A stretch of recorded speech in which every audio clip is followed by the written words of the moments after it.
प्रिय भक्तों, भगवान शंकर के वैद्यनाथेश्वर ज्योतिर्लिंग, जिसे 12वां ज्योतिर्लिंग भी कहा गया है और जो विश्व प्रसिद्ध है तथा झारखंड राज्य के देवघर जिले में अवस्थित है, जहां भक्ति भाव से बाबा भोलेनाथ वैद्यनाथ की पूजा करने जो भी जाता है उसके सारी मंगल कामनाओं की पूर्ति अवश्य होती है। इसमें किसी प्रकार का संशय नहीं। ऐसा है बाबा भोलेनाथ वैद्यनाथ का 12वां ज्योतिर्लिंग। उसके प्रकट होने की कथा बहुत ही सुंदर है, जो इस प्रकार है।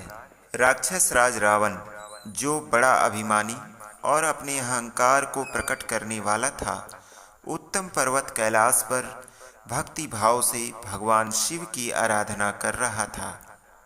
कुछ काल तक आराधना करने पर जब महादेव जी प्रसन्न नहीं हुए, तब वह शिव की प्रसन्नता के लिए दूसरा तप करने लगा। पुलस्त्य कुल नंदन श्रीमान रावण ने सिद्धि के स्थानभूत हिमालय पर्वत से दक्षिण वृक्षों से भरे हुए वन में पृथ्वी पर एक बहुत बड़ा गड्ढा खोदकर उसमें अग्नि की स्थापना की और उसके पास ही भगवान शिव को स्थापित करके हवन प्रारंभ किया। ग्रीष्म ऋतु में वह 5 अग्नियों के बीच में बैठता, वर्षा ऋतु में खुले मैदान में चबूतरे पर सोता और ठंड में जल के भीतर खड़ा रहता। इस तरह 3 प्रकार से उसकी तपस्या चलती थी। इस रीति से रावण ने बहुत तप किया, तो भी दुरात्माओं के लिए, जिनको रिझाना कठिन है, वे परमात्मा महेश्वर उस पर प्रसन्न नहीं हुए। तब महामनस्वी दैत्यराज रावण ने अपना मस्तक काटकर शंकर जी के पूजन आरंभ किया। विधि पूर्वक शिव की पूजा करके वह अपना एक एक सिर काटता और भगवान को समर्पित कर देता था। इस तरह उसने क्रमशः अपने 9 सिर काट डाले। जब एक ही सिर बाकी रह गया, तब भक्त वत्सल भगवान शंकर संतुष्ट एवं प्रसन्न होकर वहीं उसके सामने प्रकट हो गए। भगवान शिव ने उसके सभी मस्तकों को पहले की तरह निरोग करके उसे उसकी इच्छा के अनुसार अनुपम उत्तम बल प्रदान किया।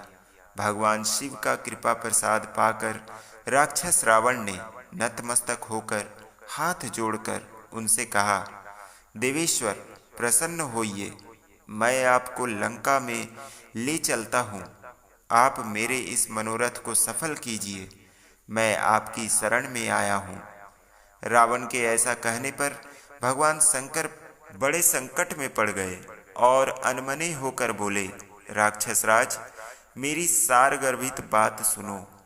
तुम मेरे इस उत्तम लिंग को भक्ति भाव से अपने घर को ले जाओ, परंतु जब तुम इसे कहीं भूमि पर रख दोगे, तब यह वहीं सुस्थिर हो जाएगा, इसमें संदेह नहीं है। अब तुम्हारी जैसी इच्छा हो वैसा करो। भगवान शंकर के ऐसा कहने पर राक्षस राज रावण बहुत अच्छा कह कर वह शिवलिंग के साथ लेकर अपने घर की ओर चला, परंतु मार्ग में भगवान शिव की माया से उसे मूत्र उत्सर्ग की इच्छा हुई। पुलस्त्य नंदन रावण सामर्थ्यशाली होने पर भी मूत्र के वेग को रोक न सका। इसी समय वहां आसपास एक ग्वाले को देखकर उसने प्रार्थना पूर्वक वह शिवलिंग उसके हाथ में थमा दिया और स्वयं मूत्र त्याग के लिए बैठ गया। एक मुहूर्त बीतते बीतते वह ग्वाला उस शिवलिंग के भार से अत्यंत पीड़ित होकर व्याकुल हो गया। तब उसने उसे पृथ्वी पर रख दिया। फिर तो वह हीरकमय शिवलिंग वहीं स्थित हो गया। वह दर्शन करने मात्र से संपूर्ण अभीष्टों को देने वाला और पाप राशि को हर लेने वाला है। वही शिवलिंग तीनों लोकों में वैद्यनाथेश्वर के नाम से प्रसिद्ध हुआ।